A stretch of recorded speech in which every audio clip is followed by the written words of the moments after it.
Thank you, sir. Thanks for your motivational words. Now I request Dr. Akhil Agrawal, and I hand over this stage in this program to Dr. Akhil. Please give a big round of applause for Dr. Akhil. Good evening, friends. So, as I told us, today we are going to talk about psychosocial hazards. Psychosocial hazards को overcome करने के लिए सबसे important चीज है वो है healthy family life. If we are healthy in our family, healthy at our work place, तो हम हमारे साइकोसोशल हैजार्ड्स को 95% तक कम कर सकते हैं. More than 95%. 5% तो क्या होने वाला है nobody knows. Now first important thing that why we are here. आज शाम को हम सब क्यों इकट्ठा हुए हैं? Just to enjoy this evening with the friends और deal with the psychosocial hazards. Healthy family, healthy work place, healthy environment, healthy we and our family. Are you not happy? अगर मैं बात करूं कि क्या इस समय जितने लोग बैठे हुए वे लोग हैप्पी नहीं है, खुश नहीं है? मैक्सिमली मैं कहूं कि हम होते हैं, पर शायद हम एक्सेप्ट नहीं करते हैं. मैक्सिमम लोगों के साथ प्रॉब्लम क्या होती है कि हमारी शिकायतें बहुत होती हैं. बट मेरा ऐसा मानना है कि 5 पॉइंट अगर आप ढूंढने लगेंगे, कोई भी 5 पॉइंट, तो वो आपको 100% मिलेंगे जो दुनिया की 50% पॉपुलेशन से आपको अच्छा बताते हैं.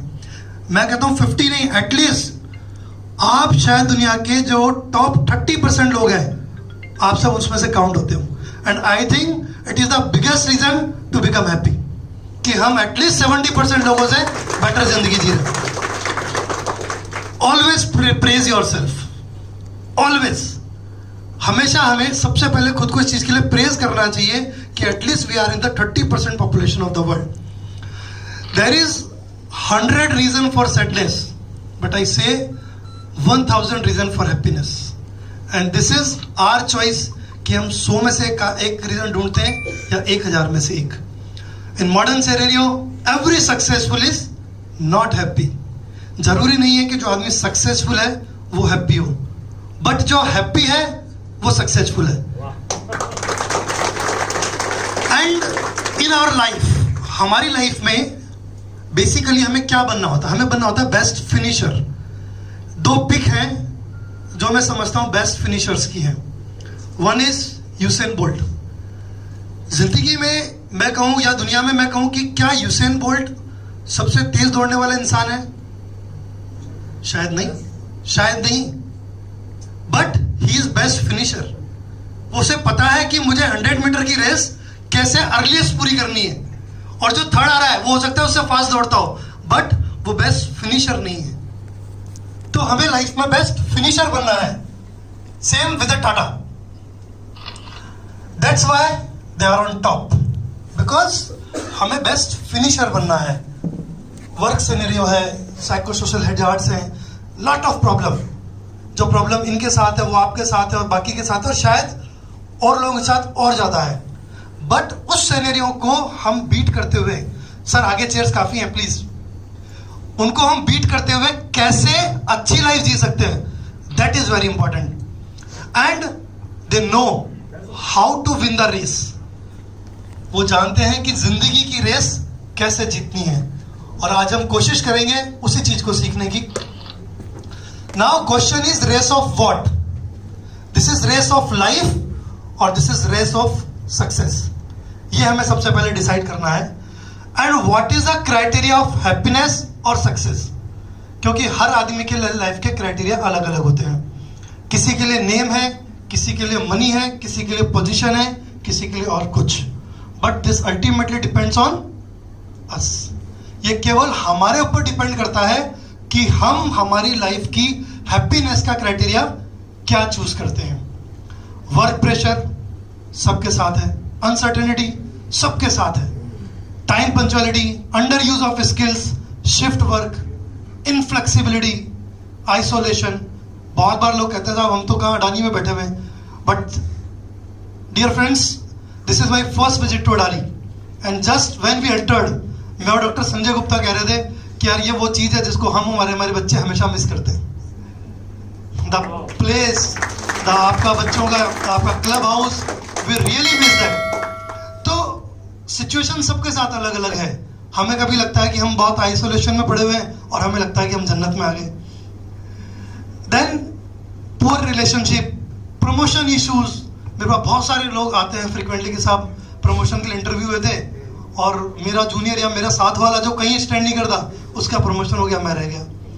सो दे आर मल्टीपल इश्यूज. लेकिन वो आएंगे लाइफ में, बार बार आएंगे, सबके साथ आएंगे. अगर मैं मेरी बात करूं, success in my own words, answer is happiness. अगर आप खुश हैं तो आप सक्सेसफुल हैं. अगर आप खुश नहीं हैं तो आपकी तरक्की का कोई मतलब नहीं है. देन व्हाट इज इंपॉर्टेंट, जिंदगी में क्या महत्वपूर्ण है? टू बिकम ए सक्सेसफुल और टू बिकम ए हैप्पी. दो नाम है, बिल गेट्स और धीरूभाई अंबानी. हम में से कितने लोग हैं जो बिल गेट्स से धीरूभाई अंबानी बन सकते हैं? यह हमें डिसाइड करना है. हम में से कितने लोग उस रेस में जाना चाहते हैं? Like I was never in the race. In fact I am never in the race of कि मुझे कोटा का टॉप हॉस्पिटल का ऑनर बनना है या मुझे कोटा का बिगेस्ट डॉक्टर बनना है. नेवर. जब अगर हम नंबर 1 की रेस में नहीं है तो क्या फर्क पड़ता है कि हम नंबर 2 पर हैं कि नंबर 20 पर हैं? रेस में या तो फर्स्ट है या हम रेस में कहीं भी हैं. एक बहुत अच्छा श्लोक है गीता का जो मुझे हमेशा पसंद आता है. कर्मण्ये वाधिकारस्तु मां फलेषु कदाचन मां कर्म फल हेतु बुर्वा ते संगोस्त्व कर्मिणे. दोस्तों, जिंदगी में सेम बात हम अभी कर रहे थे कि कर्म ही वो चीज है जो हमें और हमारे फेट को डिसाइड करता है. हम उसे नाम चाहे कुछ भी दें, हम हमारी डेस्टिनी बोले, कुछ भी बोले, बट बहुत बार शायद कहीं ना कहीं गलती जो होती है वो हमारे कर्म पर हम खुद भरोसा नहीं करते हैं. ये हमारी गलती होती है. We are here to live the life. हम जिंदगी को जीना चाहते हैं, इसलिए हम सब यहां बैठे हैं. Easy, just enjoy. और मैं कहता हूं दोस्तों, जिंदगी में सबसे आसान काम है जिंदगी को जीना. And again it is the toughest काम, जिंदगी को जीना. Toughest task of the world. Plan it, do it, start working for your psycho social environment. Bill Gates का एक बहुत अच्छा कोटेशन है, I failed in some subjects in exams. मैं कई एग्जाम में फेल हुआ. मेरे कुछ दोस्त वो ब्रिलियंट थे, उन्होंने स्कूल टॉप किया, वो बहुत अच्छे इंजीनियर बने. आज वो माइक्रोसॉफ्ट के एम्प्लॉय हैं और मैं माइक्रोसॉफ्ट का ऑनर हूं. ये आपका एटीट्यूड मैटर करता है. If anybody can enjoy, I can enjoy. If anybody can do, I can do. And if I can do, anybody can do. केवल हमारा परसेप्शन होता है फेलियर आफ्टर फेलियर. बहुत सारे लोगों को शिकायत होती है कि मेरी जिंदगी में उठाकर देखूं तो मैं अपने फेलियर पर किताब लिख सकता हूं. This is very common words, but what I से, हर ऑर्गेनाइजेशन में हर आदमी का रोल बहुत इंपॉर्टेंट होता है. एक बहुत अच्छी मूवी आई थी मुन्ना भाई, आप सभी ने देखी होगी. हमारे जो कैंपस है, अगर आज क्लीन है, हमें अच्छा लगा, हम एंटर होते ही हमें अच्छा लगा, तो वो अच्छा लगा बिकॉज ऑफ आपके स्वीपर की वजह से, बिकॉज ऑफ आपके गार्डनर की वजह से, ना कि आपके टॉप मैनेजमेंट की वजह से. सो ऑर्गेनाइजेशन में हर पिलर की इंपॉर्टेंस बराबर है. मैं बात करूं कि एक बहुत बड़ा ब्रिज है, तो क्या उसका फर्स्ट और लास्ट पिलर ही इंपॉर्टेंट है? नो माय डियर, उसका हर पिलर इंपॉर्टेंट है. टाइम मैनेजमेंट, ईच सेकंड हमें हमारे घर पर और हमारे वर्क प्लेस के बीच में एक सामंजस्य बनाना पड़ता है, एक पुल बनाना पड़ता है. And the important thing is control aggression. हम जिस सिनेरियो में काम करते हैं वहां पर बहुत फ्रीक्वेंटली ऐसा होता है कि हमारे सामने एग्रेशन आता है. एंड उसका बेस्ट तरीका क्या है? Kings elephant. कहते हैं ना, राजा का हाथी रोड पर जाता है और बहुत सारे लोग भौंकते हैं. ये हमें आदत डालनी चाहिए. और एक बहुत अच्छा एग्जांपल मैं देता हूं. वो छोटे बच्चों को, आपने भी कभी वो चाबी वाला खिलौना होता है ना, कि चाबी भरी और खिलौना चल दिया.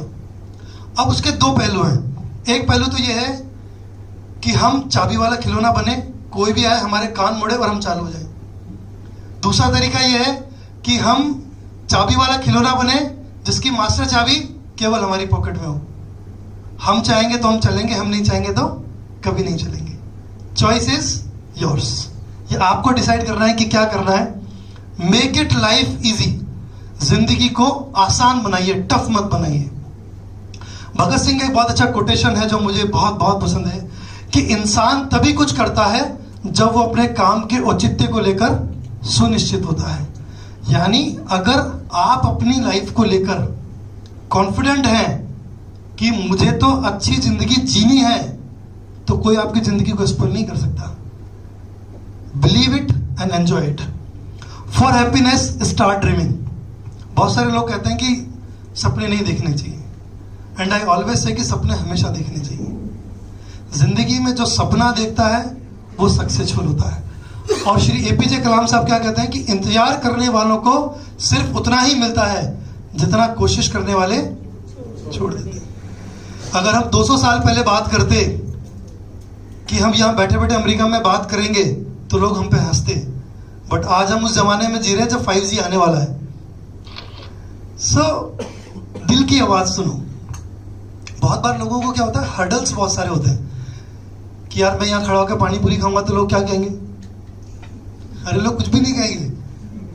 लोग ये बोलेंगे यार इतना बड़ा आदमी विश्वास साहब पानी पूरी खाते तो मजा आ गया, विश्वास साहब खा सकते तो मैं भी खा सकता हूँ। This is important. And my dear, आप बिलीव करें ना करें, मेरा जो लाइफ का फर्स्ट ड्रीम था जब मैं छोटा था, जिंदगी का पहला सपना मैंने देखा, वो देखा ट्रक ड्राइवर बनने का। और मुझे बहुत मजा आता था कि यार मैं ऐसे सिर पे साफा बांधूं और वो पीछे से म्यूजिक चले और मैं ट्रक चलाऊं। मूवीज का इफेक्ट, नो डाउट।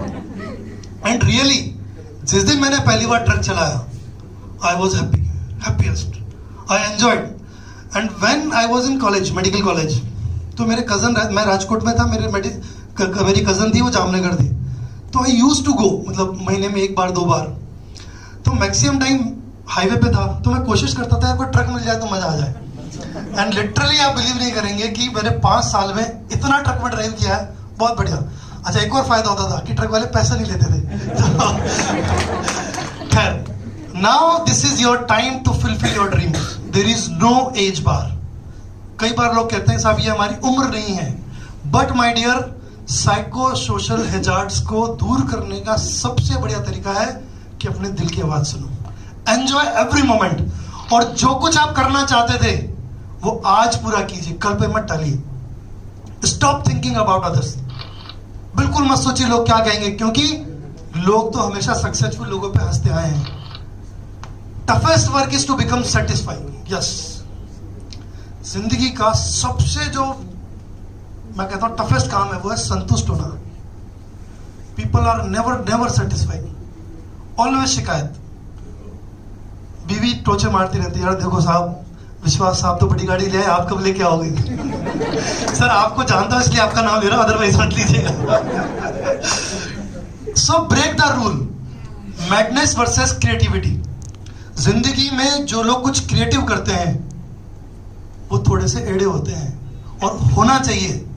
जब तक आप लोगों से डिफरेंट नहीं होंगे तब तक आप कभी भी कुछ अच्छा नहीं कर सकते हो। So stop thinking about others. Goals हमारे स्मार्ट होने चाहिए। स्मार्ट गोल रखें। स्मार्ट की एक छोटी सी डेफिनेशन है जो मैं आपको बताता हूं। S for short. जिंदगी में छोटे छोटे सपनों को पूरा कीजिए। मिजरेबल। मिजरेबल मीन जिसका और छोर हमें पता हो। मैं बैठे बैठे सोचूं कि भाई मेरा भी मोम का पुतला लग जाए, इट इज नॉट फिजिबल। तो मिजरेबल। अचीवेबल। अपनी औकात के हिसाब से दिखना चाहिए सपने। Realistic and timely. Time decide होना चाहिए कि यार इस सपने को मैं इतना टाइम दूंगा, अगर इतने में पूरा नहीं हुआ तो कोई टेंशन नहीं, अगले सपने पे आगे बढ़ जाऊंगा। We can't wait for a single dream. हम एक सपने के लिए पूरी जिंदगी नहीं वेट कर सकते। We have to live. हमें हर दिन जीना है। Leave spoon feeding. बहुत बार लोगों को क्या होता है कि यार ठीक है चला आ रहा है, चलने दो, जैसा चला रहा है। नहीं, जब तक हम स्पून फीडिंग करते रहेंगे तब तक हम कभी भी लाइफ में ग्रोथ नहीं करेंगे, तब तक हमारी शिकायतें बढ़ती ही चली जाएंगी, कम नहीं होंगी। हमारी शिकायतें कम करने का सबसे पहला तरीका है कि leave spoon feeding and happiness. जब आप ये सब करते हो तो यू फील मजा आ गया, and that moment should come in the life, आना चाहिए। And don't think about failure. आप सब पहचानते हैं जो टॉप पर पिक है, Abraham Lincoln, and he is the biggest और बेस्ट एग्जाम्पल ऑफ फेलियर। आप सबको पता है कि कौन थे? 16th president of USA. अपनी लाइफ में उन्होंने 15 इलेक्शन लड़े, एंड यू विल वंडर कि फर्स्ट 14 इलेक्शन अपनी लाइफ के वो हार गए। मैं अगर अपनी बात करूं तो वार्ड मेंबर से लेकर और पार्टी के टॉप तक सारे इलेक्शन हारे वो, केवल एक इलेक्शन जीते जिंदगी में, and that was president of USA. So your biggest enemy is your fear. हम इसलिए डरते हैं कि हमारा खुद का डर हमसे बड़ा होता है। Your best teacher is your last mistake. अगर हम चाहें तो बहुत कुछ सीख सकते हैं अपने आप से, बट इंपॉर्टेंट है कि क्या हम खुद से सीखना चाहते हैं। और जो आदमी खुद से सीखता है, बिलीव मी, वो दुनिया का सबसे सक्सेसफुल पर्सन होता है। People are dying again psychosocial hazard. हम रोज पढ़ते हैं कि आज वहां उसने अपने काम से परेशान होकर ये कर लिया, वो कर लिया। आई डोंट थिंक कि जिंदगी में मरना बहुत टफ है। आई think it is a easiest task. अगर भागना आसान होता ना तो मुंबई से ज्यादा पॉपुलेशन हिमालय की होती, बट ऐसा नहीं है। So and again as per Hindu mythology, I don't believe कि वी शुड डाई। खैर, throw out your fear, try something different. See the pig, the old lady, her dream was cycle. So there is no bar, no age bar. Try something different, and can anybody stop you? अगर हम करना चाहें तो कोई हमें रोक सकता है? No, my dear. Unless you spread your wings, you may not know how far you can fly. हमें नहीं पता होता कि हमारे अंदर कितनी क्षमताएं हैं। अभी रिसेंटली हम लोगों ने एक डांस प्लान किया था, एंड हमारे इसमें जो सबसे ओल्डेस्ट पर्सन था, ही वाज 67 ईयर्स, और लाइफ में पहली बार उन्होंने डांस किया लास्ट ईयर जो हमने लगान पे किया था। एंड वो आज तक कहते हैं, यार मुझे नहीं पता था कि मैं डांस कर सकता। लाइफ में पहली बार उन्होंने डांस किया स्टेज पे एट द एज ऑफ 67। तो हमें नहीं पता होता कि हम क्या कर सकते हैं। And fly like a eagle. अगर उड़ना है तो ईगल की तरह उड़ो, उस पिकॉक की तरह कभी मत उड़ो जो सिर्फ अपने पंखों पर घमंड करता है। जब उड़ना है तो टॉप पे उड़ो, जब सपने देखने ही है तो टॉप पे देखो। एक बहुत अच्छी स्टोरी मैं सुन रहा था। एक बार एक महात्मा जी थे, तो महात्मा जी क्या था कि बहुत संतोषी स्वभाव के थे कि भाई मुझे तो केवल टूक मांग के लाने हैं, और थोड़े से टूक मिल जाए दैट्स इनफ। तो टूक मांग के लाते, पानी में डुबो के खा लेते थे। एक बार दूसरे संत महात्मा पहुंचे, अब उनको संकोच भी, पर उनका नियम था कि भाई मैं तो टूक ही मांग के लाऊंगा। उन्होंने एक टूक उनको दे दिया, एक टूक खुद खाने लगे। अब वो क्या करते थे कि पानी कटोरे रखते, टूक रखते, टूक को पानी में डुबोते, खाते और मुंह से आवाज करते, सीसी की आवाज करते। दूसरे महात्मा जी थोड़ी देर तो सोचा कि यार ये अजीब संत है, फिर भी खैर उन्होंने पूछा उस महात्मा से कि भाई तुम टूक लेते हो, पानी में डुबोते हो और मुंह से सीसी की आवाज निकालते हो। तो संत महात्मा ने कहा, साहब मैं ये सोचता हूं कि जो मैं टूक को डुबो रहा हूं पानी नहीं है, वो तीखी तरकारी है, तो इसलिए मैं सीसी की आवाज निकालता हूं तो मुझे तीखी तरकारी का बोध हो जाता है। महात्मा ने सिर पीट लिया, बोले अरे मूर्ख, जब सोचना ही है तो छोटा क्यों सोचना। ये सोच कि खीर है तो कम से कम खाए तो आनंद लेके तो खा। तो उड़ना है तो ऊंचाई उड़े ना, हम छोटा क्यों सोचे। One decided, just go for it. एक बार डिसाइड कर लिया तो उसके लिए जरूर जाइए। Life for your self first. जिंदगी में सबसे पहले खुद के लिए जिए। जो आदमी खुद के लिए नहीं जीता ना, वो किसी ऑर्गेनाइजेशन या देश के लिए कभी नहीं जीत सकता। Never. Live in today as it is your last day. हमें नहीं पता कि कल क्या होने वाला है। Tears for happiness only.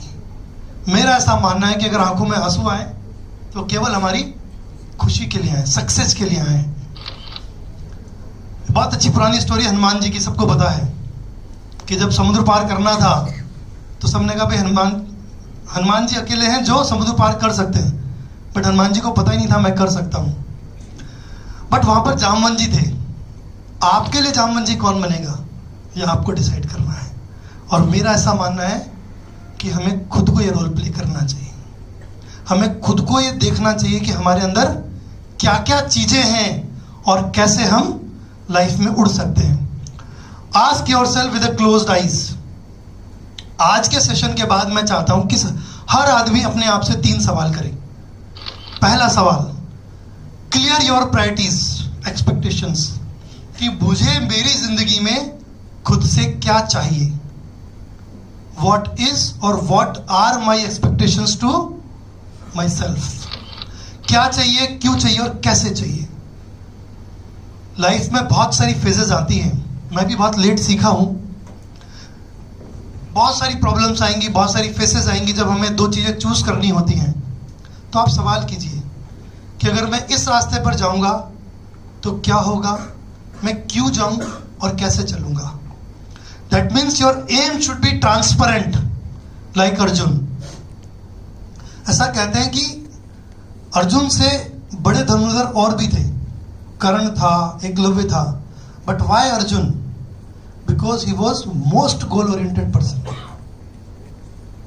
यानी कि हमारा विजन क्लियर होना चाहिए towards our priorities. Then why, सबसे इंपॉर्टेंट सवाल है व्हाई। मेरी इच्छा है कि मैं ट्रक चलाऊं, देन व्हाई, क्यों चलाऊं, अगर नहीं चलाऊंगा तो क्या होगा। There should be burning desire, there should be madness and how. जिंदगी की रेस है, हमें जाना है, चलना पड़ेगा, चाहे हंसते हुए चलें चाहे रोते हुए चलें। चॉइस आपकी है कि आपको वो रास्ता हंसते हुए बिताना है या रोते हुए बिताना है। चार्ली चैपलिन का नाम आप सभी ने सुना होगा, एंड उसकी लाइफ जो थी वो फुल ऑफ मिस्ट्री थी। उसका बहुत अच्छा कोटेशन आया, many problems in my life but my lips don't know that they always smile. Then जो मैंने क्वेश्चन एक बीच में बात की थी कि बहुत सारे लोगों को ये होता है कि मेरा प्रमोशन क्यों नहीं हुआ, या ऐसा लगता है कि मेरी स्किल्स का यूज नहीं हो रहा। This is very quite common, शायद बहुत क्वाइट कॉमन है आपके यहाँ पर। अगर कोई भी काम हमें टास्क मिलता है तो 3 ऐसे मंत्र हैं जो आपको सक्सेसफुल होने से कभी नहीं रोक सकते। अगर इन 3 को आप फुलफिल करते हैं तो फर्स्ट इज लॉयल्टी। जो काम आपने लिया है उसके लिए आपकी 100% लॉयल्टी होनी चाहिए। और मैं बिलीव करता हूं कि वो काम जो आप ले रहे हैं, या तो आप पहले बोलिए अपने मैनेजमेंट को कि सर मैं नहीं लूंगा, और अगर आपको लेना पड़ा या आपने खुशी से लिया तो फिर 100%, फिर उसमें 99% नहीं होना चाहिए। यानी आपकी अपने ड्रीम के लिए, अपने काम के लिए 100% लॉयल्टी होनी चाहिए। Then passion. बहुत सारे लोग, आप सबने सुना होगा, लैला मजनू का नाम बहुत सुना होगा। एक स्टडी है, एक पिक देखी थी मैंने लैला की, वो बताती है कि Laila was never beautiful. In fact मैं कहूं कि बहुत बदसूरत महिला थी। तो why Laila Majnu is famous? For their love और for their passion? This is important question, we should understand कि हमारा पैशन, जिस दिन हमारा प्यार बन जाएगा उस दिन हमारा नाम मजनू से ऊपर लिखा जाएगा। Third is continuity. जिंदगी में कोई शॉर्टकट नहीं है, there is no shortcut, so continuity बहुत जरूरी है। Then be blind and be deaf, important in organisation, specially in such organisation जहां पर एक के बाद एक लोग हैं। एक बहुत अच्छी स्टोरी है, again, are you interested in stories? एक बहुत अच्छी स्टोरी है कि एक बार फ्रॉग्स की रेस हुई। पूरे दुनिया के फ्रॉग्स एफिल टावर के नीचे इकट्ठा हुए, फ्रॉम एवरी कॉर्नर, अमेरिका से, इंडिया से, जापान से, ऑस्ट्रेलिया से, सब जगह के फ्रॉग्स इकट्ठा हुए और रेस लगी कि जो फ्रॉग एफिल टावर के टॉप पे पहुंच जाएगा वो फ्रॉग्स एम्पायर का किंग बनेगा। ठीक है, रेस शुरू हुई। 25% फ्रॉग्स ने रेस में पार्टिसिपेट ही नहीं किया। उन्होंने क्या कहा कि this is stupid race, we are frogs. तो फ्रॉग्स की रेस कैसी होनी चाहिए? तो स्विमिंग की होनी चाहिए या चिल्लाने की होनी चाहिए कि कौन कितना जोर से चिल्लाएगा वो किंग बनेगा। फ्रॉग्स का क्लाइंबिंग से क्या लेना देना? उनकी बात सुनकर 25% फ्रॉग्स और रुक गए, 50% फ्रॉग्स ने चढ़ना शुरू किया। नाउ 50% फ्रॉग्स ने चिल्लाना शुरू कर दिया कि ये मूर्खों की रेस है, रेस करनी है तो तलवारबाजी की करो, रेस करनी है तो कुश्ती की करो। बट ये फ्रॉग्स की रेस, वेफल टावर पे तो इंसान ही नहीं चढ़ सकता, फ्रॉग्स की क्या औकात है? उनकी बात सुनकर 25% फ्रॉग्स और नीचे उतर गए। नाउ ओनली 25% फ्रॉग्स ने चढ़ना शुरू किया। किसी फ्रॉग ने देखा कि यार मेरे पास वाला तो हट्टा कट्टा है, उसको देख के डिमोटिवेटेड हो गया। किसी ने देखा कि यार मैं तो इतना ऊपर आ गया, वो ओवर कॉन्फिडेंस में नीचे गिर गया। किसी ने देखा कि मेरे साथ वाला तो वहां पहुंच गया, उसको देखने के चक्कर में नीचे गिर गया। किसी ने पास वाले की लेग पुलिंग शुरू कर दी, अबे पतले दुबले माकड़ आदमी तू क्या चढ़ेगा, तू तो रुक जा।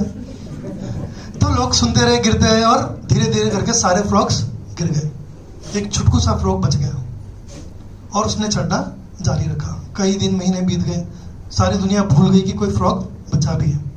वन डे, एक दिन आया जब वो टॉप पे पहुंच गया, उसने फ्लैग होस्टिंग कर दी, नीचे उतरा, सारी दुनिया का मीडिया इकट्ठा हो गया, जी, आज तक, BBC, सब। जी न्यूज वालों ने पूछा उससे कि भाई my dear, how you won the race? But he didn't reply. Then again Aaj Tak वाले आए, उन्होंने पूछा, उसने कोई रिप्लाई नहीं दिया। BBC वाले आए, sir how you won the race? But he didn't reply. एक बुजुर्ग सा फ्रॉग बाहर आया और उसने जवाब दिया, he won the race because he is deaf and blind. क्योंकि उसने ये नहीं देखा कि मेरे आसपास वाला, ऊपर नीचे वाला क्या कर रहा है। उसने ये नहीं सुना कि लोग क्या कह रहे हैं। उसने खुद पर भरोसा किया कि मुझे क्या करना है, क्यों करना है और कैसे करना है। And with the continuity, passion and loyalty, he won the race. So जिंदगी में अंधा और बहरा बनना बहुत जरूरी है। और my dear friends, by that way we can avoid all kind of psychosocial hazards. Laugh on yourself. कभी कभी हमें खुद पर हंसना सीखना चाहिए। कभी कभी मेरे पापा भी कहते हैं, अब तो तू बड़ा हो गया। मैंने कहा पापा, आपका और मेरा एज डिफरेंस तो आज भी उतना ही है। जब तक आप हो तब तक मैं बड़ा क्यों बनूं? तो हमें बच्चे बने रहना चाहिए। कभी कभी इनफैक्ट हमें बच्चों की तरह जोर से हंसना चाहिए, अल्हड़पन से हंसना चाहिए और बिना बात के भी हंसना चाहिए। क्योंकि laughter is the best therapy. जब आप खुलकर हंसते हैं तो बॉडी की सबसे ज्यादा मसल्स काम करती हैं एंड हंसते समय एंडोर्फिन्स रिलीज होते हैं। Endorphins are the hormone for pleasure, जो आपको डिप्रेशन से बाहर निकालते हैं। World salute to the rising sun only. दुनिया केवल उगते हुए सूरज को सलाम करती है। So next important thing is love yourself. खुद से प्यार करना सीखिए। स्वामी विवेकानंद भी ये कहते हैं कि आदमी को थोड़ा बहुत सेल्फिश होना चाहिए, कि अगर आप सबसे पहले खुद की ग्रोथ करें। जब आप खुद से प्यार करेंगे, खुद की ग्रोथ करेंगे, तो आपके परिवार की ग्रोथ होगी। परिवार की ग्रोथ होगी तो ऑर्गेनाइजेशन की ग्रोथ होगी। ऑर्गेनाइजेशन की ग्रोथ होगी तो देश की ग्रोथ होगी। So love yourself, know yourself. खुद को जानिए। You are the best scanner and time for yourself. Ventilate yourself. जिंदगी में वेंटिलेट होना बहुत जरूरी है। बहुत बार प्रॉब्लम क्या होती है, हमें हमारे बॉस से प्रॉब्लम है बट हम किसी को कह नहीं पाते, या हमें हमारे सबऑर्डिनेट से प्रॉब्लम है, हम कह नहीं पाते। तो आपके पास एक ऐसा आदमी होना चाहिए जिसे आप सब कुछ सुना सको। अगर बीवी से झगड़ा हो तो वो भी सुना सको, पर ये ध्यान रखना कि बीवी को जाके कहे नहीं। एंड माय डियर फ्रेंड्स, एक बहुत अच्छा कोटेशन है कि we are never late to start and never too late to restart. एक बहुत अच्छा कोटेशन है अमिताभ बच्चन का कि हम जहां खड़े होते हैं लाइन वहीं से शुरू होती है। And this is very important. ये जिंदगी का एक ऐसा कोटेशन है जो मुझे बहुत बार बहुत ज्यादा इंस्पायर करता है। दो आई एम रनिंग स्लो, कि ठीक है मैं धीरे चल रहा हूं, बट इंपॉर्टेंट क्या है, I am still running. And this quotation was मेरे MBBS में थ्रू आउट द 5 years मेरे रूम में स्लोगन लगा रहता था, because from where I started I always believe, क्या ठीक है मैं दौड़ रहा हूँ, मेरे साथ वाले तो शायद यहाँ तक पहुँच ही नहीं पाए. So it is very important. Remove your clutches. जब तक हम हमारी बैसाखियों को नहीं तोड़ेंगे तब तक हम कभी नहीं तोड़ेंगे. सबसे पहले अपनी बैसाखियों को तोड़िए. एक और बहुत अच्छी स्टोरी है, शायद आप सबने सुनी होगी, कि एक किसान था, उसके घर में गाय थी, वो उसका दूध पीते थे और खुश रहते थे. एक संत महात्मा एक दिन आए, सुनिए स्टोरी. एक छोटा सा किसान का परिवार होता है, उनके पास एक गाय थी, रिमोट एरिया में रहते थे, उसका दूध निकालते थे, दूध पीते थे और मस्त रहते थे. कोई घर हवा जो है वो एसी का काम करती थी, थोड़ा बहुत उग जाता था, खा लेते थे. कपड़े आधे तो पत्तों से चलते थे और आधे. एक बार एक संत महात्मा रात को पहुंचे, देर शाम पहुंचे. उनका प्रभु हमारे पास तो छोटा मोटा है, वो खा लीजिए और दूध पी लीजिए और सो जाइए. खा लिया, पी लिया, सो गए. बहुत अच्छी नींद आई, बहुत प्रसन्न हुए संत महात्मा. सुबह उठे, जाने लगे. उनके शिष्य ने कहा कि प्रभु इन्होंने अपनी इतनी सेवा की तो उनको कुछ तो आशीर्वाद देना चाहिए. संत ने कहा बिल्कुल ठीक बात है, एक काम करो, जाओ इसकी गाय को मार दो. शिष्य बड़ा कि यार आज तो संत महात्मा को क्या हो गया, कि जाओ उसकी गाय को मार दो. शिष्य था, गया, गाय को मार दिया, चले गए. आफ्टर मेनी ईयर्स, लगभग 8-10 साल बाद वापस उस रास्ते पे आने हुआ संत महाराज का. तो शिष्य ने कहा महाराज आपको ध्यान है, 8-10 साल पहले इस गांव से निकले थे. बोले बिल्कुल अच्छे से ध्यान है, अपन उस घर में गए थे. बोले अपन एक बार चले, आपने, अब शिष्य को दिन रहा नहीं गया कि आपने बहुत गलत किया था उस गरीब किसान के साथ. चलो चलते. गए, वहाँ गए तो देखो एक बहुत बड़ा आलीशान मकान, 15-20 नौकर, गाड़ियाँ वाड़ियाँ, ये वो. बड़े हैरान. तो शिष्य ने सोचा कि ये महाराज ना बड़े बेचारे किसान मरमरा गया होगा और औने पौने दाम में जमीन बेच दी होगी. गए, पूछा उससे कि भाई ऐसे ऐसे किसान रहता था. बोले हाँ साहब. कि क्या हुआ उसका? कह रहे मैं ही हूँ. कह रहे आप हो? कि ये कैसे हुआ? अरे साहब पूछे मत, एक दिन संत महात्मा है, बहुत भला हो उनका, रात को रुके, सुबह उन्होंने हमारी गाय मार दी. कह रहे कैसे? कि भाई पहले क्या था, हमारे पास नीड इतनी थी कि गाय का दूध पियो और मस्त रहो. अब जब उन्होंने गाय मार दी, हमने सोचा यार अब क्या, कैसे जिएंगे, गाय तो है ही नहीं. फिर हमें ध्यान आया कि यार हमारी इतनी सारी जमीन बंजर पड़ी, क्यों नहीं इस पे खेती उगाई जाए. And they started working. उन्होंने उस पर खेती करना शुरू किया. उनकी फसलें बिकने लगी. उन्होंने 10 जानवर खरीदे, फिर और खेती करना शुरू किया, फिर 20 जानवर खरीदे. और बोले आज हम इतने बड़े व्यापारी हैं कि दूर दूर के गाँव में हमारा नाम चलता है. तो दोस्तों इंपॉर्टेंट है कि जब तक हम हमारी क्लचेस नहीं तोड़ेंगे, हमारी बैसाखी को नहीं तोड़ेंगे, हम जिंदगी में कभी ग्रोथ नहीं करेंगे. Career stagnation. और ये क्लचेस जो हैं ये हमारी लाइफ में करियर स्टैग्नेशन लेकर आती हैं, जिसकी वजह से हम दुखी रहते हैं. हम दुखी किस लिए रहते हैं? साहब अडानी साहब हमारी बात नहीं सुन रहे. अरे वो सुनेंगे कैसे? शोर तो मचाओ कि वो सुने. Stress. Now psycho social hazard की बात करें. Stress, what is stress? 2 slide केवल साइंटिफिक, ज्यादा साइंटिफिक नहीं. Stress, is it normal tension that occurs in family, office और with wife? No. Basically, our mind and body's response to a real or imagined threat, event or change. यानी हमारा mind जिसको परसेप्ट करता है वो stressor है. It can be internal or external, but they create psychosocial hazard. हम stressors को pick करते हैं, हम किसे परसीव करते हैं. जो हमारे लिए स्ट्रेस है हो सकता है दूसरे के लिए बहुत छोटी बात हो. स्ट्रेस 2 तरह का होता है. एक होता है यू स्ट्रेस, एक होता है डिस्ट्रेस. एग्जाम से पहले सबको थोड़ा बहुत स्ट्रेस होता है.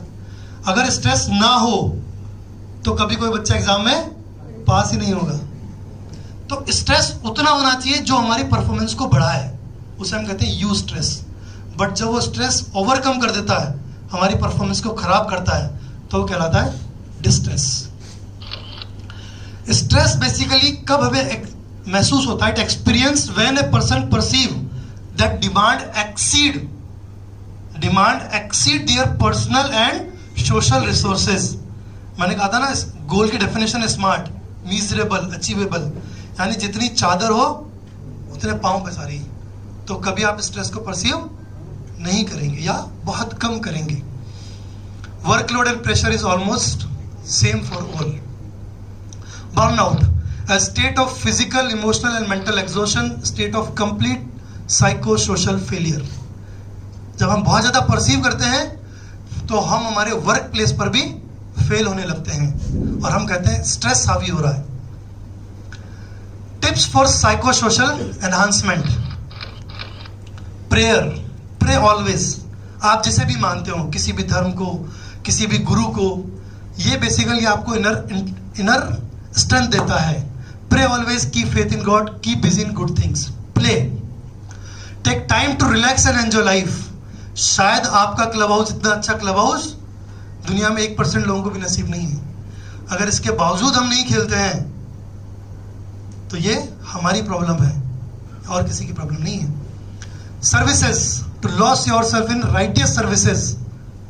सही जगह पर सही निवेश करें क्योंकि बाजार जोखिमों से भरा हुआ है. Health. Eat a balance diet, get plenty of rest. Friends. जी हाँ दोस्तों, दोस्तों की दुनिया में बहुत ज्यादा जरूरत है और मैं ऐसा मानता हूं जिसके पास अच्छे दोस्त हैं वो दुनिया का सबसे धनी आदमी है. The fellowship of true friends who can hear you, help carry your burdens and correctly counsel you is priceless. सही समय पर सही सलाह लोगों को हीरो से जीरो और जीरो से हीरो बना देते हैं. ब्लेसिंग्स. बड़े बुजुर्गों का आशीर्वाद हमेशा लेते रहिए, ये आपको तमाम तरह के साइकोसोशल हैजार्ड से बचाकर रखेगी.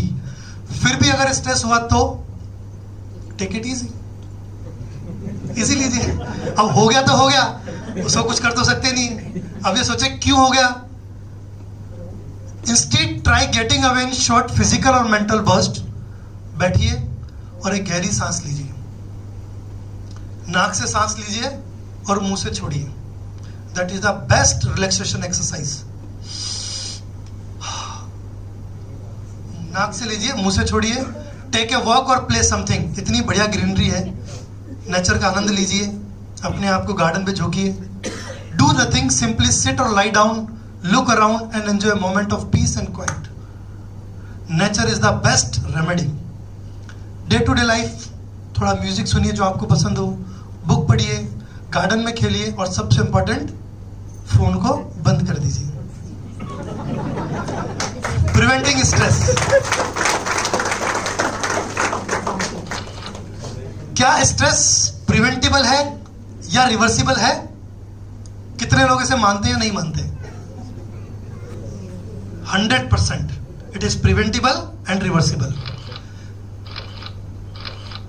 जिंदगी की रेस अगर हमें जीतनी है तो हमें स्ट्रेस को ओवरकम करना पड़ेगा, वरना 50 साल की एज में सबके हार्ट में एक वॉल डला होगा. It's a battlefield. जिंदगी एक जंग है और हमें इसको जीना है, दर्द के साथ भी और दर्द के बाद भी. This calls for introspection. हम सबको बैठकर आज अपने अंदर झांकना चाहिए और मेरा मानना है कि हमें लाइफ की रेस में थोड़ा सा स्लो हो जाना चाहिए. हम सब भाग रहे हैं, बेवजह भाग रहे हैं, बहुत फास्ट भाग रहे हैं. थोड़ा सा स्लो हो जाओ. We must go slow. Maybe feel happy all the time in all situations. हो सकता है अडानी साहब दिवाली का बोनस दे पाए या ना दे पाए, बट टेंशन मत करिए. Maybe not be too greedy about anything. लालच को थोड़ा सा दूर रखें. Maybe enjoy small small things in the life. मैंने कहा ना, कभी कभी ठेले पे पानी पूरी खाना 5 स्टार होटल की चाय से ज्यादा सुकून देता है. तो हमें वो पानी पूरी खानी चाहिए. May give time to family and friends and not try to show that we are too busy. Maximum लोगों की समस्या क्या है कि समय नहीं है. और मैं कहता हूँ, जो आदमी कहता है ना समय नहीं है, सबसे ज्यादा फालतू टाइम उसी के पास होता है. बट वो बकवास ज्यादा करता है. तो दुनिया में शो मत करो कि हम बिजी हैं. Everybody is busy. Happiness. Sir आगे है चेयर. हैप्पीनेस बेसिकली कोऑर्डिनेशन है तन, मन और धन. अगर बैंक बैलेंस है तो आदमी खुश रहता है, तो इसलिए सेविंग करनी चाहिए. Broad meaning of happiness, that is being in positive state with positive situation. हर परिस्थिति में पॉजिटिव रहना बहुत इंपॉर्टेंट है। हम पॉजिटिव होते हैं तो बड़ी बड़ी सिचुएशन से निकल जाते हैं, और हम नेगेटिव होते हैं तो छोटी सी परेशानी हमें पहाड़ जैसी लगती है। इन्वॉल्व सेटिस्फैक्शन, जिंदगी में संतोष होना चाहिए, पीस होना चाहिए, प्लेजर होना चाहिए, पॉजिटिव एंड सेटिस्फाइंग रिलेशनशिप होना चाहिए, क्रिएटिविटी होनी चाहिए। जैसे कुछ लोगों को, आप देखिए जिन लोगों को गार्डनिंग का शौक होता है ना, आप पाएंगे कि मैक्सिमम वो लोग काम होते हैं, उनकी लाइफ बहुत अच्छी होती है। मतलब क्रिएटिव होना जरूरी है, कुछ भी क्रिएटिविटी करिए आप। This is method of life to life and volunteer for community services. Complete and enjoy your task.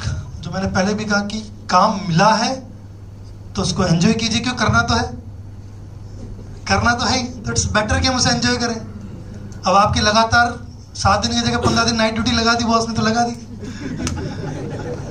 अब करनी तो है नाइट ड्यूटी। सपोर्टिव रिलेशनशिप आपको जो है वो positive and quiet climate. Now advance treatment. जी हाँ, जैसा हम खाते हैं वैसा हमारा मन होता है। कहते हैं ना, जैसा खाए अन्न वैसा हुए मन। न्यूरोट्रांसमीटर्स, ये थोड़ा साइंटिफिक है, लेकिन neurotransmitters in the brain control our mood and the foods we eat control the release of neurotransmitter. जो बात मैंने कही ये उसका साइंटिफिक। कॉम्प्लेक्स कार्बोहाइड्रेट खाना चाहिए, वो हमें शांत करता है। क्या होता है बताऊंगा। कुछ हर्ब्स हैं, जिंकोबा, जिनसेंग, लेमन बाम, पुदीना। पुराने जमाने में पुदीने की चटनी सब घर में खाई जाती थी, क्योंकि मिंट दिमाग को सबसे ज्यादा शांत करता है। Protein to increase alertness, plenty of water and juices. आप जितने भी पेपर में बड़े बड़े लोगों का देखो, वो कहेंगे साहब, जो जितनी भी एक्ट्रेस होती हैं स्लिम होती हैं, तो साहब मैं 8 लीटर पानी पर डे पीती हूँ, ऐसा पढ़ा होगा आप लोगों ने। यस, वाटर आपके स्ट्रेस लेवल को बहुत डिक्रीज करता है। So plenty of water and juice. Avoid too much tea and coffee, क्योंकि वो आपके स्ट्रेस को बढ़ाता है। हम ये मानते हैं कि दिन में 1 या मैक्सिमम 2 बार चाय या कॉफी से ज्यादा हमें नहीं लेना चाहिए। Seasonable fruits. I always says कि हमें, अब आप सर्दी में आम खा रहे हो, ठीक है, आप खा सकते हो, मैं नहीं खा सकता क्योंकि अडानी जी हैं तो खा सकते हैं, लेकिन अडानी जी आपकी बॉडी को वापस लाके नहीं दे सकते।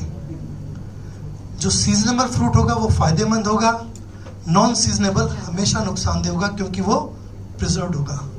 So always and always eat seasonable fruit, क्योंकि वो उससे आपकी पॉकेट भी कुछ रहेगी और आप तो कुछ रहोगे। सलाद, हम सलाद खाना चाहिए। Milk, curd, milk water. More food originated on plants. Healthy sleeps, जो अच्छी नींद के लिए क्या टिप्स होने चाहिए। ये बहुत कॉमन कंप्लेन आती है जब भी मैं 1-2 बार गया हूँ आप लोगों की तरह कहीं बुलाया, तो कि हम लोगों की शिफ्ट ड्यूटी होती है, वर्क प्रेशर होता है, ये होता है, नींद बहुत डिस्टर्ब रहती है। कुछ फल हैं, बनाना और चेरी, जो आपकी नींद को बढ़ाते हैं। पहले कहते थे 1 सेब रोज खाइए और डॉक्टर को दूर रखिए। मैं इसलिए नहीं कहता हूँ ताकि मेरी दुकान भी चलती रहे, तो मैं कहता हूँ 1 केला रोज खाइए और अच्छी नींद लाइए। सेकंड, होल ग्रेन व्हीट, जो गेहूं होता है या कोई भी अनाज, उसको पूरा भिगोइए रात को और सुबह हल्का सा अंकुरित होने पे खाइए। स्प्राउट्स, पहले गेहूं का एक घुघरी बनती थी, अगर शायद पुराने लोगों को पता हो। Best sprouts. Hot milk with almonds, रात को सोते समय बादाम के साथ गर्म दूध लीजिए। छोले खाइए, हल्की एक्सरसाइज कीजिए। Adequate and balance diet with lots of water. Room आपका साउंड प्रूफ, लाइट प्रूफ होना चाहिए। अच्छे डार्क कलर के पर्दे लगाइए ताकि बाहर की लाइट ना आए। रूम साफ होना चाहिए, फ्रेश चादर होनी चाहिए। लाइट पेंटेड वॉल, बहुत बार लोग रूम में ना बहुत डार्क कलर लगाते हैं और डार्क कलर आपके एग्रेशन को बढ़ाता है। सो बेडरूम बिल्कुल पीस, शांत colour. The healthy and stress free menu for the day. हर दिन की शुरुआत हमें कैसे करनी चाहिए। आप उठते हैं, सबसे पहले आपके भगवान को याद कीजिए। वो आपके कॉन्फिडेंस को बढ़ाता है कि यस, आज गणपति बप्पा का आशीर्वाद है, आज तो सब अच्छा ही होगा, आज तो बहुत से बढ़ जाऊंगा मैं जाके। Take 5 deep breaths. अगेन वही, नाक से सांस ले और मुंह से छोड़िए 5 गहरी सांसें, क्योंकि ऑक्सीजन जो है that is the best antioxidant. 2 से 3 गिलास पानी बैठ के उठते ही बेड से सबसे पहले 2-3 गिलास पानी पीजिए। अगर गुनगुना पी सकते हैं तो बेस्ट है। If keen for bed tea then go for black tea with lemon. Breakfast high carbohydrate, daliya, upma, poha, milk, apple, papaya, sprouts. Office पहुंचते ही सबसे पहली चीज रीच ऑन टाइम। जब आप समय पे पहुंचते हैं तो आपको यह डर नहीं होता कि कोई मुझे क्या बोलेगा, तो आप टाइम पे पहुंचने की आदत डालिए, आपकी आधी टेंशन वहीं खत्म हो जाती है। हम लोग मैक्सिमम कोशिश क्या करते हैं कि 9 बजे प्लांट पहुंचना है तो 8:55 पे सोचते हैं कि यार नाश्ता रेडी हो गया तो चलें, जबकि हमारा कंसेप्ट ये होना चाहिए कि 8:55 पर हम घर से रवाना हो जाने। 9 बजे का मतलब है 8:59 हम प्लांट पहुंच जाने चाहिए। Begin with pleasant hello to colleagues. Again Munna Bhai की झपकी, जब भी आप अपने सभी कलीग्स को जो भी बोलते हो, गुड मॉर्निंग, जय Shri Krishna, Radhe Radhe, what ever, always do this. ये आप लोगों के बीच के कॉन्फ्लिक्ट को कम करता है, कॉन्फिडेंस बढ़ाता है, एक दूसरे के लिए रेस्पॉन्सिबिलिटी बढ़ाता है। सपोज 10 दिन से आपका कलीग डेली आपको आकर सुबह गुड मॉर्निंग बोलता है, 11वें दिन उसने नहीं बोला, तो तुरंत फ्रेंड सोचेगा कि आज कुछ गड़बड़ है, या तो भाभी जी ने कल ठोका, रात को दब गई। तो मीन्स कहीं ना कहीं कुछ पंगा है, तो वो तुरंत पूछेगा कि यार क्या हुआ, आज गुड मॉर्निंग क्यों नहीं किया। तो it is very important. Take a glass of water and start with positive attitude. सबसे पहले एक गिलास पानी पीजिए, ताजा पानी पीजिए, वो आपको सबसे ज्यादा एनर्जी देता है। और पॉजिटिव एटीट्यूड से काम शुरू कीजिए। Keep fresh flowers with good fragrance. आपके प्लांट में तो पेड़ ही पेड़ है, एक अच्छा सा बढ़िया फ्लावर अपने टेबल पे रखिए, उसका एरोमा पूरे दिन आपको बढ़िया खुशबू देगा। Then lunch, just eat with test.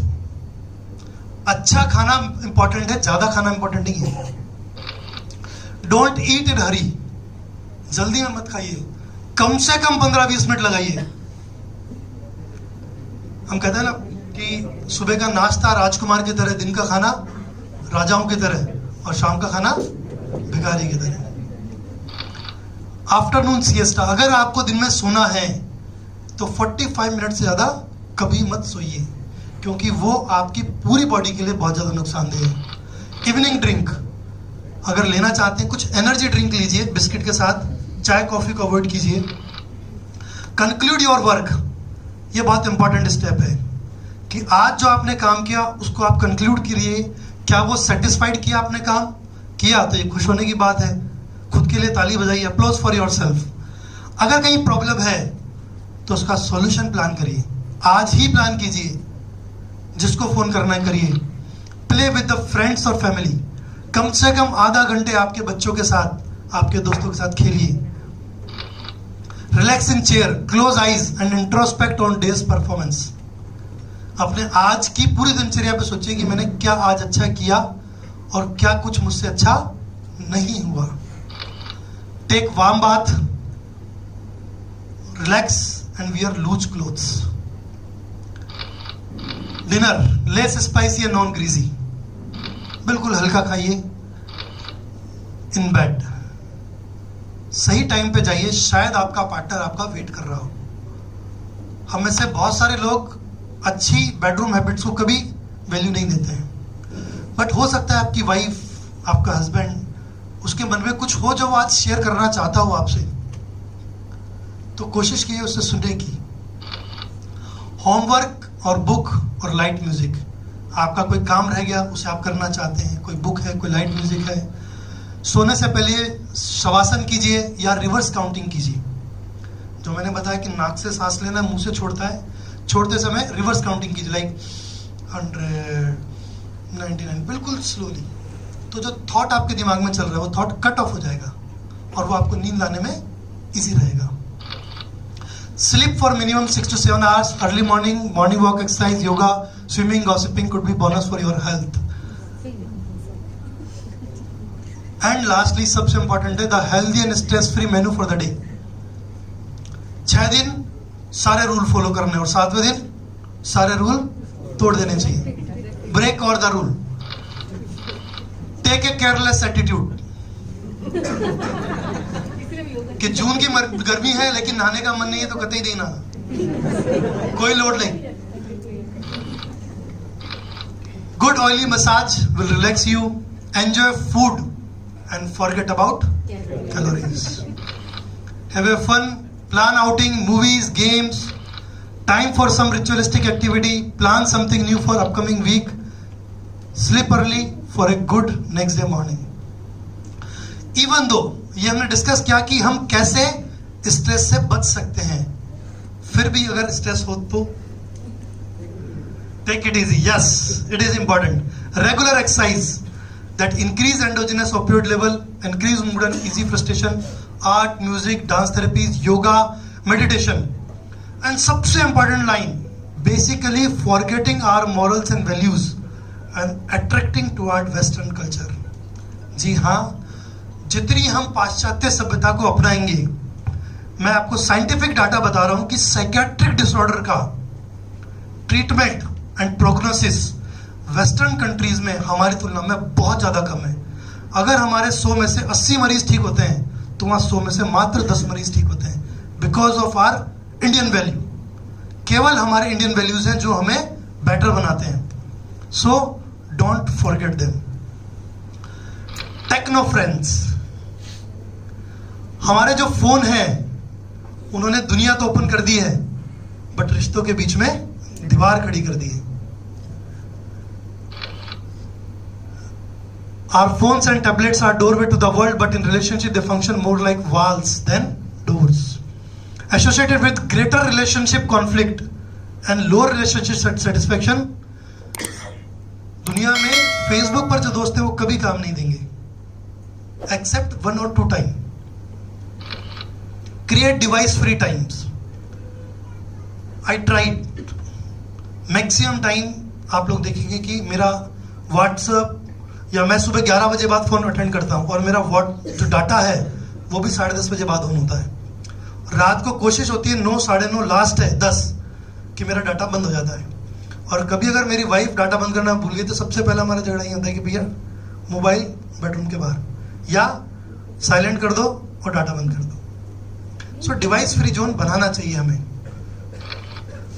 When your partner voices A frustration, यदि आपका पार्टनर आवाज उठा रहा है तो हमेशा उसकी बात सुनिए. Discuss them honestly. Work on finding mutually satisfying resolution. Follow up, deliver on promises. And if you are stuck, अगर फिर भी आपको लगता है कि कहीं प्रॉब्लम है तो एक्सपर्ट्स की सलाह दीजिए, क्योंकि a healthy life start with healthy bedroom habits. Healthy bedroom habits. A healthy family life start with healthy bedroom habits. Normal sexual behavior bring pleasure to oneself and partner, and it devoid of guilty or anxiety or inappropriate feeling. हमारे यहाँ sex को बहुत गंदा माना जाता है, जबकि ये एक बेसिक इंस्टिंक्ट है. अगर जानवरों में भी है तो इंसानों में भी है. एक बहुत कॉमन एग्जांपल है कि करना सब चाहते हैं, बोलना कोई नहीं चाहता. बट माय डियर फ्रेंड्स, अगर आपको प्रॉब्लम है तो बात कीजिए, अपने पार्टनर से डिस्कस कीजिए.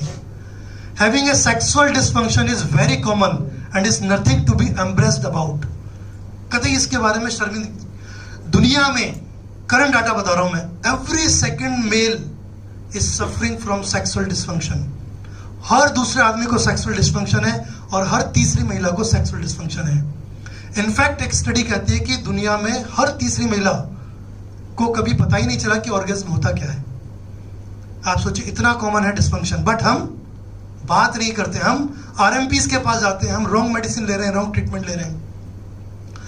Please feel free to contact the sexperts if you or loved one are experiencing any symptoms, frustration about sex, complaints about not having enough sex or feeling unsatisfied with their current sex life is a very common relationship complaint. Let's combat the stigma by talking openly about sexual relationship. Now, final words for your retirement plan.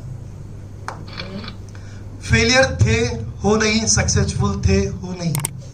बहुत सारे लोगों की habit क्या होती है, साहब हमने तो ऐसा ऐसा किया और मैं ये और मैं वो और चौके और छक्के। बट इतिहास ना सिकंदर को याद करता है ना धीरूभाई को याद करता है, आप और हम तो बहुत छोटी चीज है। तो डबली बजाना बंद करो कि हमने ये किया हमने वो किया। Nothing is permanent in this world. One bad news you will abuse me. Yes, कल आपको पेपर में एक न्यूज मिल जाए और आप सब बोलोगे वहां तो बड़ा बड़ा ज्ञान दे रहा था देखो। So nothing is permanent, nothing. पंडित जी की कथा, ये मुझे बहुत अच्छा एक कोटेशन लगता है। यूजुअली क्या होता है, हम लोग कथा में जाते हैं पंडित जी की में, तो पूरी कथा सुनते हैं ध्यान से, जब खड़े होते हैं तो कपड़े झड़काड़ लेते हैं कि पंडित जी आपका ज्ञान यही छोड़कर जा रहे हैं, प्लीज ऐसा मत कीजिएगा, इसे पंडित जी कथा मत बनाइएगा। मैसेज सब रोगों की एक दवाई, हंसना सीखो मेरे भाई। Think health not drugs, you make the difference. आप वो व्यक्ति हैं जो डिफरेंस बनाते हैं, स्पेशली अपने बच्चों की लाइफ में। You are one of the most influential person in an adolescent's life. Joining head with us, we are here to remove your confusion. Thank you very much.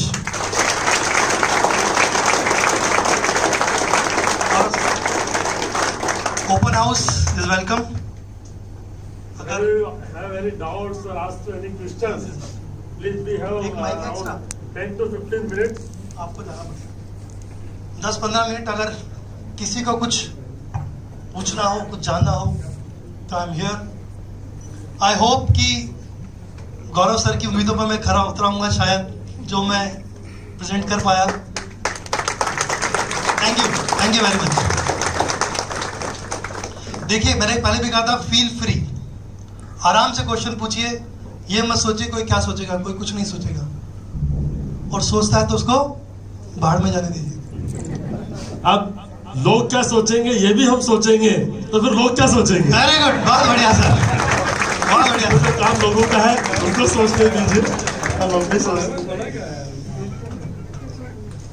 I believe definitely doctor साहब ने इतना अच्छा present किया है ना कि मतलब बहुत कम डाउट्स और क्वेश्चंस होंगे, बट स्टिल आपको कुछ भी लगता है, specially about your childrens, your family, your work life. या please sir, please give a big hand for Mitra sir. Most important is try to apply this in your life. Don't expect from others. और एक चीज है जो mobile में जो बात करते हैं हम लोग, सेम टॉपिक सेम कंफ्यूजन, कोई 1 मिनट में कंप्लीट करता है, कोई 10 मिनट 20 मिनट उसको कंटिन्यू करता है एंड ऑन द मूव बात करते रहते हैं। इसका क्या सोल्यूशन है, कुछ है? सर देखिए, सबसे पहली चीज कि जितने लोग हैं उतने माइंड हैं। हालांकि कई बार ऐसी गलती मुझसे भी होती है और शायद सबसे होती है, बट मैंने भी महसूस किया कि किसी किसी टॉपिक को हमें कभी बहुत जल्दी छोड़ भी देना चाहिए। अगर हम सोचेंगे तो शायद 100 में से 99 बार हम फिजूल की बातों पर डिस्कशन करते हैं। सो avoid that nonsense talking and chatting, that is the only solution. वो आपके मन को भी शांति देगा, आपके समय को भी बचाएगा, एंड एवरीथिंग। मेरा एक थ्योरी है, उसमें मेरे को एक समझ में आता है कि कोई टॉपिक मान लीजिए जो मुझे कम समझ में आता है, मैं सोचता हूँ सामने वाला कम समझ रहा है तो इसीलिए मैं उसको बहुत समझाता हूँ, अरे तुम समझे तो नहीं समझे, ठीक है समझे। एक्चुअली मेरे को समझ में नहीं आ रहा है, तो मैं सोचता कि उसको समझ में नहीं आ रहा है, इसलिए वो लंबा होता है। इसका बेस्ट तरीका यह है कि direct conversation. What I believe कि अगर कुछ नहीं समझ में आ रहा है तो उसको डायरेक्ट बुलाइए कि भैया आजा चैम्बर में, शाम को चाय पे बैठेंगे। ऑफिस में कभी समझ में नहीं आया। नहीं, उसको समझ में आया, बट मेरे को लग रहा है कि उसको समझ में नहीं आया। सर ऐसा बार बार समझाते हैं उसको, अरे समझो समझो। ऐसा बहुत बार इसलिए भी होता है कि हम कुछ चीजों को लेकर ऑब्सेस्ड होते हैं। Some time we are obsessed, और अगर हमें ऐसा लगता है कि ये जो चीज है जिसकी वजह से हम ऑब्सेस्ड हो रहे हैं, ये हमारी या किसी और की क्वालिटी की लाइफ को हैम्पर कर रहा है, तो हमें एक्सपर्ट की सलाह जरूर लेनी चाहिए। हो सकता है कि एक ऐसी छोटी चीज हो जिसकी वजह से हम कॉन्फ्लिक्ट को अवॉइड कर सकते हैं, बट हम क्यों नहीं कर पा रहे कि हम एक्सपर्ट्स के पास नहीं जाना चाहते। अगर आपको ऐसा लग रहा है, you should always and always go to experts. Expert की सलाह लेनी ही चाहिए। Thank you. या डॉक्टर भरत रॉय। नमस्कार। डॉक्टर साहब, आपने बताया कि एक तो के सपने आप जरूर दो, आपने कहा देखनी चीज, और दूसरी बात आपने की कि जितने आपके पास चादर होती है आप पैर फैलाइए, ठीक है। सपने आप देखो, ईगल की जरूरत पड़ जाएगा, तो दोनों बातें थोड़ा सा प्लीज। सर इसमें एक बहुत इंपॉर्टेंट चीज है जो मैंने कहा, गोल कैसे होने चाहिए, स्मार्ट होने चाहिए। एक और एक कोटेशन है कि सपने हमें खुली आंखों से देखने चाहिए लेकिन पांव धरातल पर होने चाहिए।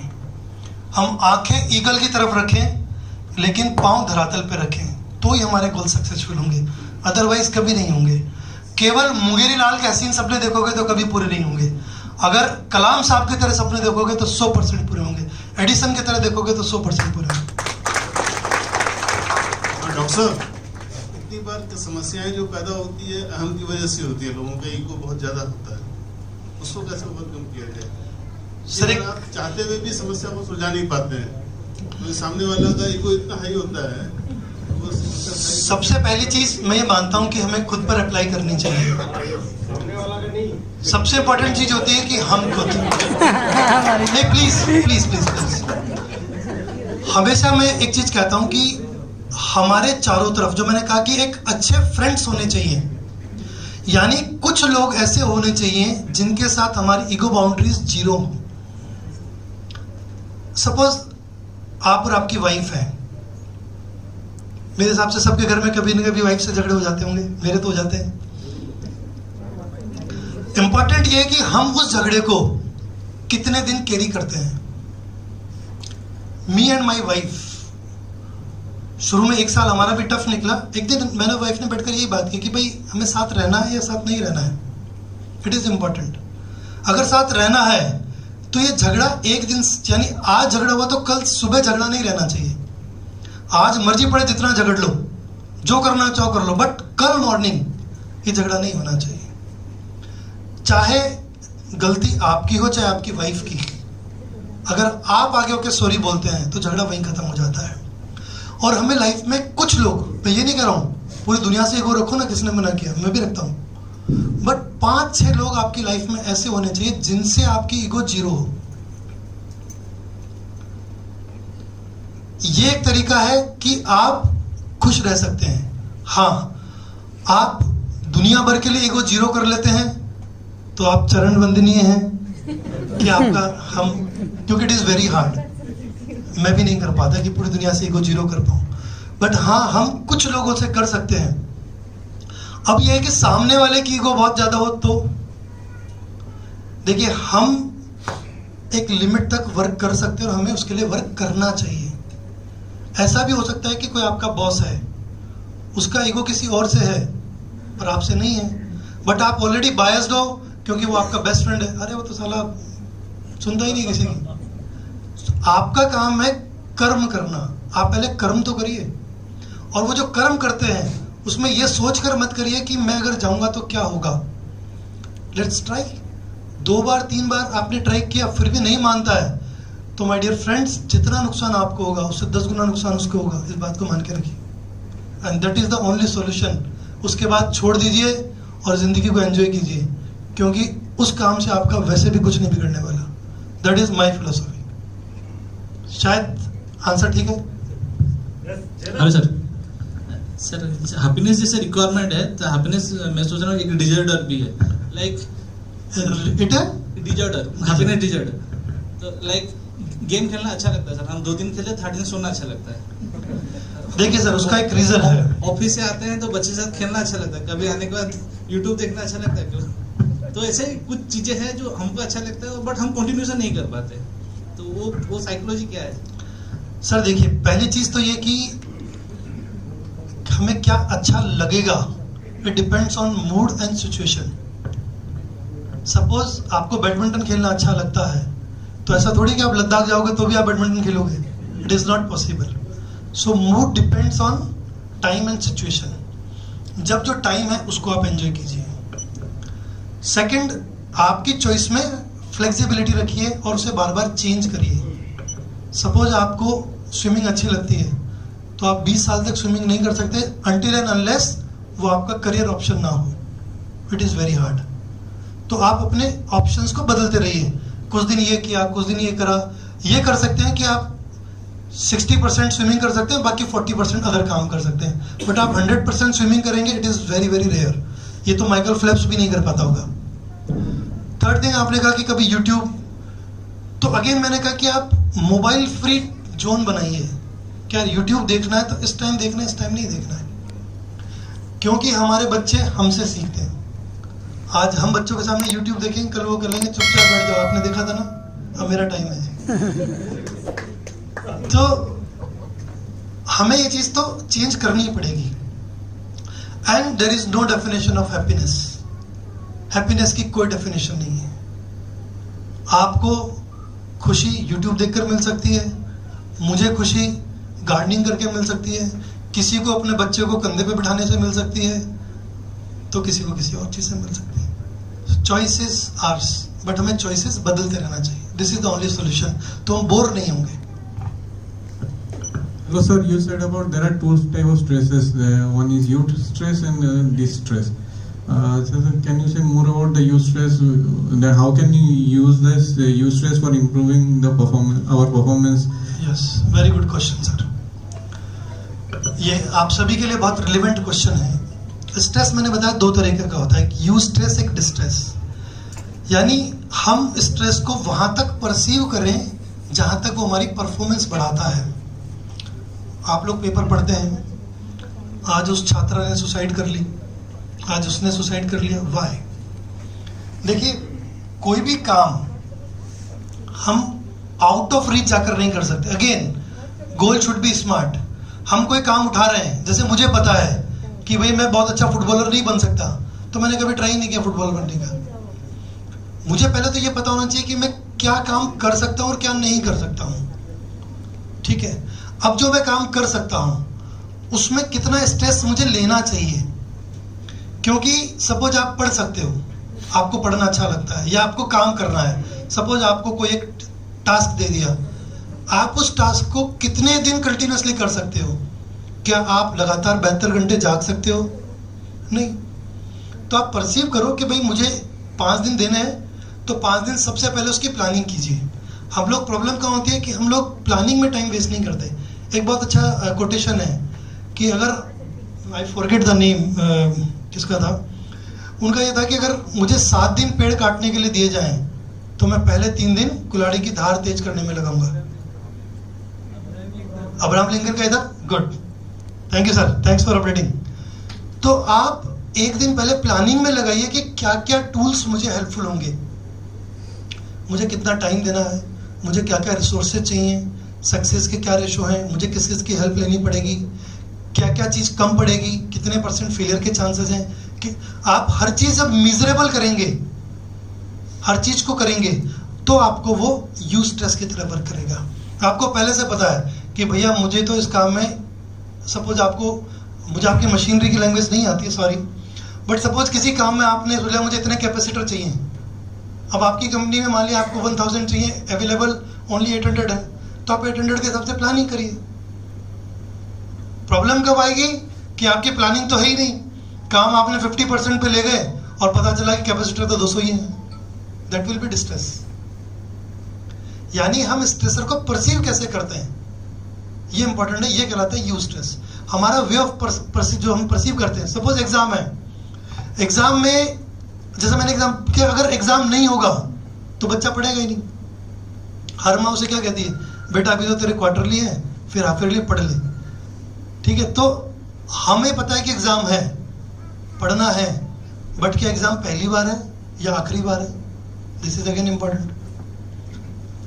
एग्जाम तो बार बार आना है, तो क्यों हम ये सोचें कि this is my last exam? Problem यही से शुरू होती है कि जब हम परसीव करते हैं कि this is my last exam, पिछले एग्जाम में मेरी 2nd रैंक थी, इस बार 3rd आ गई, तो क्या होगा? अरे 3rd भी तो आई, साला बेचारा जो 40% से पास हो रहा है उसका तो सोचो. ठीक है. तो ये हम स्ट्रेस को परसीव करना शुरू करते हैं, तो ये यूज स्ट्रेस से डिस्ट्रेस में कन्वर्ट होता है. तो यूज स्ट्रेस बनाए रखने के लिए जो हमने आज बात की, वो सारे फैक्टर्स काम करते हैं. कब हम कैसा सोचते हैं, कब हम कैसी प्लानिंग करते हैं, कब हमारे पास स्ट्रॉन्ग पिलर्स हैं। सपोज आप पिछले 12 घंटे से काम कर रहे हो और पक गए, आप चाहते हो मेरे 1 घंटा अपने फ्रेंड के साथ जाऊं, तो ऐसा फ्रेंड होना चाहिए जो आपको 1 घंटे वेंटिलेट कर सके, तब आप काम अच्छे से। अब आप क्या हो रहा है, लगातार लगे जा रहे हो 48 घंटे से, तो कोई भी परफॉर्मेंस नहीं दे सकता, नोबडी कैन गिव परफॉर्मेंस। तो हमें हमारे वेंटिलेशन के मोड्स रेडी करने होंगे, हमें हमारे रिसोर्सेज, हमारी प्लानिंग्स वो सब स्ट्रॉन्ग करनी होगी, तो वो स्ट्रेस रहेगा। सब कुछ मैशअप हो जाएगा तो वो डिस्ट्रेस हो जाएगा, और वो साइको सोशल हैजार्ड में कन्वर्ट हो जाएगा।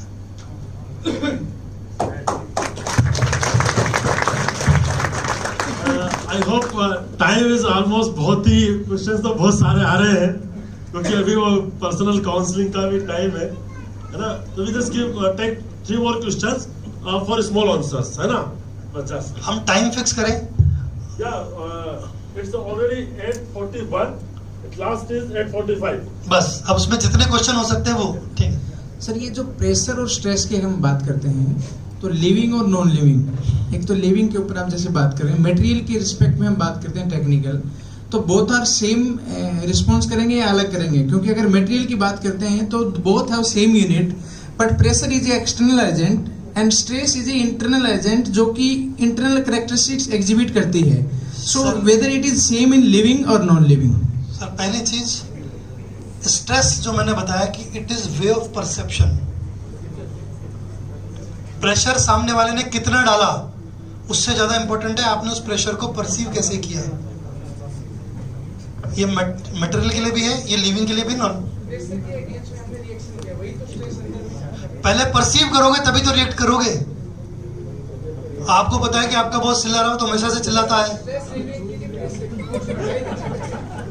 सर देखो, इसमें डिफरेंस है, इसमें डिफरेंस है। आप हर बार प्रेशर को अवॉइड नहीं कर सकते।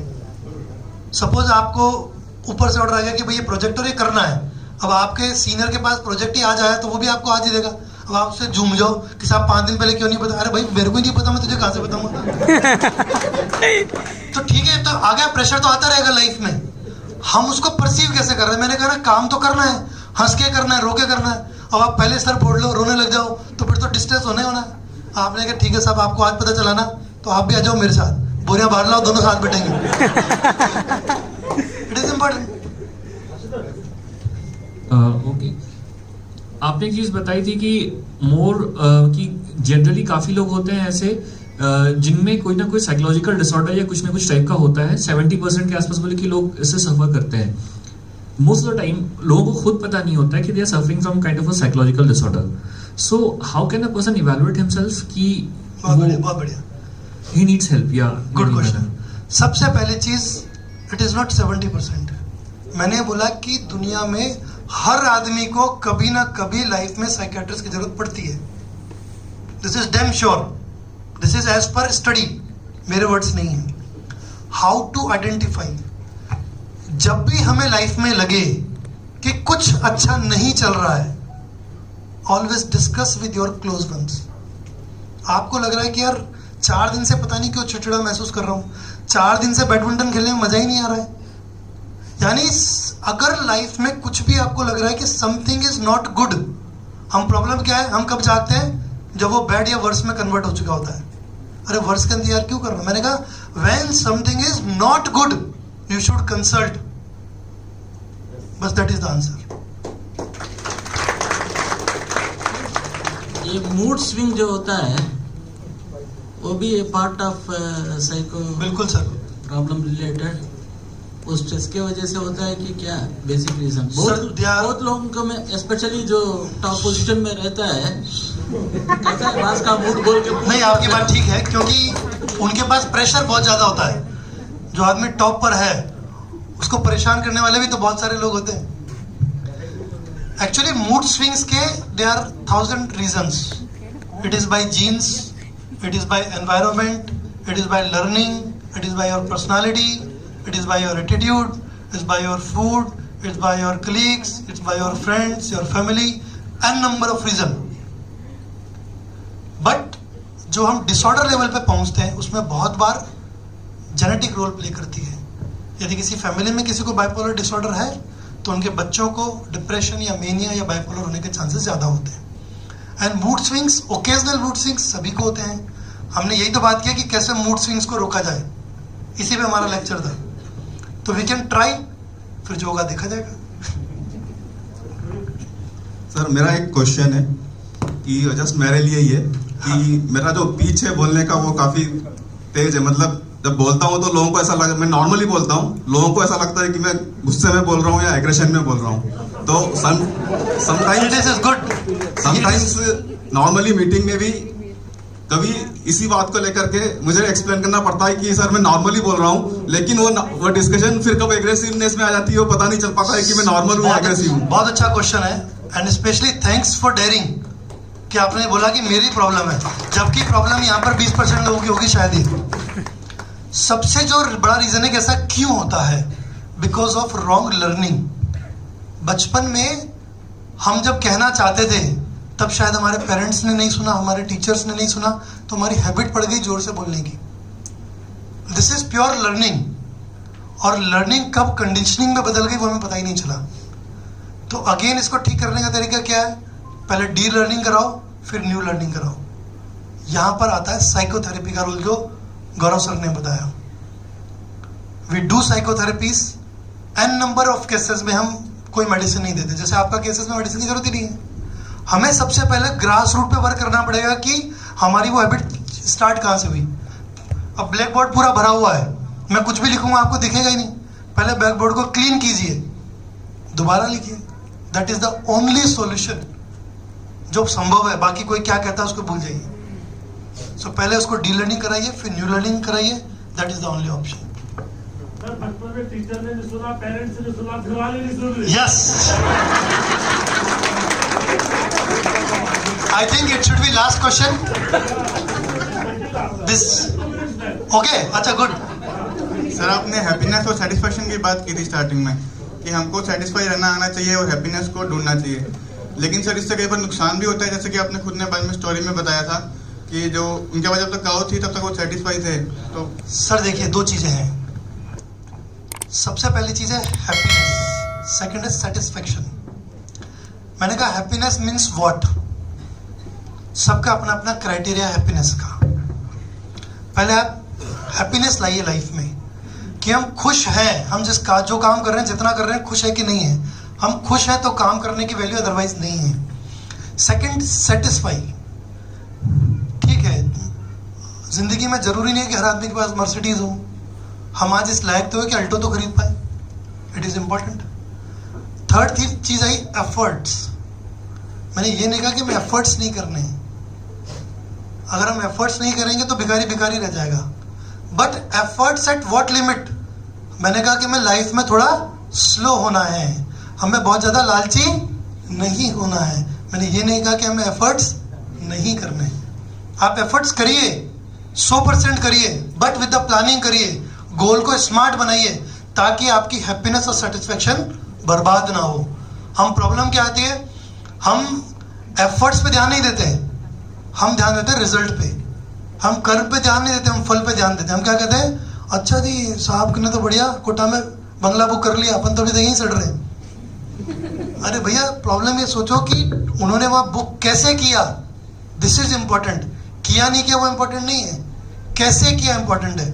हम इस कैसे पे वर्क नहीं करते, हम क्या हुआ पे वर्क करते हैं, ये प्रॉब्लम होती है. सो आप सेटिस्फैक्शन लाइए, हैप्पीनेस लाइए, बट एफर्ट्स खत्म मत कीजिए. वो तो आपको मार देगा, वो तो आपका प्रोफेशनल स्टैग्नेशन ले आएगा, वो हमें नहीं करना है. लास्ट क्वेश्चन सर, ये क्वेश्चन है कि जैसे एज यू शेयर्ड कि जो क्रिएटिव लोग रहते हैं they have some problem, like टेढ़ा भी रहेगा हेड़ा भी रहेगा. तो we are working as a team. तो अगर कोई ऐसा है तो डायरेक्टली मतलब that is impacting to team performance. तो so how we will manage. Yes sir, it is really good question again. Sir सबसे पहली चीज एडा और उसका मीनिंग ये है कि व्हाई ही इज क्रिएटिव. हमें ये पहले तो ये पकड़ना होगा कि why he is creative and where he is creative. Suppose कोई आदमी जो है उसका मैकेनिकल पार्ट बहुत स्ट्रांग है एंड ही एंजॉय, और आपने उसको अकाउंटिंग पार्ट दे दिया, तो आप उसको मैकेनिकल पार्ट दीजिए ताकि आपके दो आदमी फ्री हो जाए. अगेन इसमें देयर इज माय सबमिशन कि एक बंदा है, he has lot of ideas. मतलब बट उसको कब उसका मूड रहेगा तभी वो आइडिया देता है। अगर मूड नहीं है उस टाइम आप चले गए तो यू विल गेट मतलब नेगेटिव। सर मैंने ये कहा कि we should be little bit mad, little bit से ज्यादा मैड नहीं। यानी फ्लाइट ऑफ आइडियाज नहीं होने चाहिए, लॉट ऑफ आइडियाज होने चाहिए। फ्लाइट ऑफ आइडियाज तो ना खुद का भला करेगा ना दूसरे करेगा, डुबो देगा। Exactly that is mania. Lot of ideas होने चाहिए एंड अप्रोप्रिएट आइडियाज होने चाहिए, फ्लाइट ऑफ आइडियाज नहीं होने चाहिए। मेरा एक ऑब्जर्वेशन है, मेरे को लग रहा है men are more stressed about their stress. एक भी क्वेश्चन इस साइड से नहीं आया। जिनकी वजह से स्ट्रेस है वो पूछेंगे। उनका कहना है कि तुम लोग स्ट्रेस लेके मरते रहो, हम लोग मरते रहो। चलिए इसमें सर थैंक यू, बट मैं एक और चीज कहूंगा, हालांकि मैं भी ऐसे ही कहता हूं, बट यकीन मानिए females are always more stress than males. महिलाएं हमसे बहुत ज्यादा स्ट्रेस होती हैं। उनमें धैर्य बहुत होता है।